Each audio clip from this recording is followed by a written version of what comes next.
بسم اللہ الرحمن الرحیم۔ مدینہ طیبہ میں ایک شیعہ حضرت امام جعفر صادق علیہ السلام کی خدمت میں آیا۔ اس نے عرض کیا، مولا میں غربت و افلاس میں مبتلا ہو چکا ہوں۔ آپ علیہ السلام نے فرمایا، جب کوفہ جاؤ تو ایک دکان کرائے پر لے کر وہاں بیٹھ جاؤ۔ اس نے کہا، مولا دکان تو کرائے پر حاصل کر لوں گا، لیکن اس میں سامان کہاں سے آئے گا؟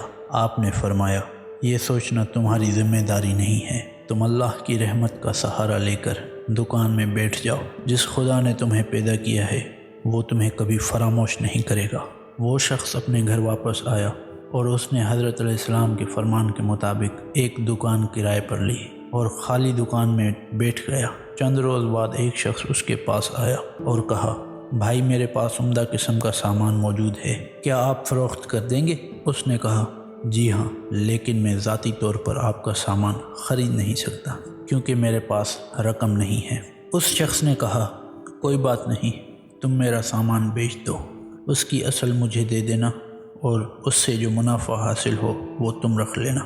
پھر اس شخص نے اپنا سامان اس کی دکان میں بھجوا دیا، جو کہ چند دنوں میں بک گیا اور اس سے اچھا خاصا منافع حاصل ہوا۔ پھر ایک اور شخص نے اپنا سامان اس کی دکان پر رکھوایا، وہ بھی اچھے خاصے منافع پر بک گیا اور یوں کچھ دنوں میں اس کے پاس معقول رقم جمع ہو گئی، جس سے اس نے ذاتی کاروبار شروع کیا اور اس کے حالات بہتر ہو گئے۔